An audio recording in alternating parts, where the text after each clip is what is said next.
What's up, everybody? Alcoholic and addict named Chris Lewis, and I suffer from a twofold disease of the mind and body. See, my brain, I was born a quart low in dopamine. That means I don't think or feel like a normal person, just like an autistic child. My son Logan, he's got Asperger's, and I was looking at brain functions on the internet. It shows a normal brain, an addict brain, and then it shows an autistic brain. And the addict and the autistic brain, the chemical makeup is a lot more similar than the normal person's brain. And some addicts might have had a choice. Yeah, I chose to use. I never chose to get hooked.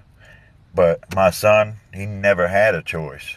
And I hear a lot of hate about addicts and alcoholics and stuff like that. And I'm just telling you, don't pass judgment.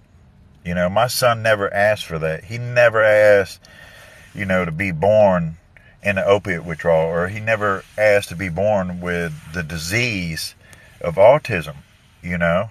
That's something that we did to him, and it's the chemical makeup is so crazy of the brain, because the dopamine is right here in your frontal cortex, and it makes you feel happy, and it gives you a sense of ease and comfort and stuff like that, and I could never find that until I drank, or I did pills, or I did whatever, and I can see that in my son, and it's just crazy.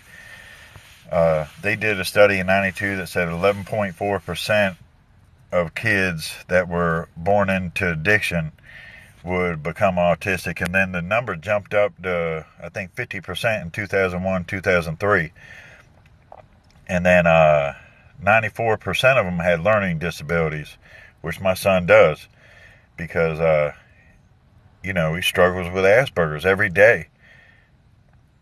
And then he's twice as likely to become an addict or alcoholic because his dopamine and his serotonin is all out of whack. He was born quart low just like I was. And yeah, it's genetic and stuff like that, but he never asked for that. And you gotta really think, the next time you want to judge one of us, that could be your son, that could be your daughter, that could be your mother, that could be your father, that could be any one of y'all, and I really ask y'all to be proactive and go get the facts of alcoholism, addiction, being autistic, whatever. Look at the chemical makeups of the brain. It's just so crazy, and there's so much information and so many new studies that I just can't believe it. Stop being closed-minded. That's what I'm saying. And I wish someone would try my boy like that, or my daughter, or someone I loved. For real, for real. Recovery Uncut, Chris Lewis, Recovery Uncut, saying right on to the real, death to the fakers. Holler. Let's go get them dollars.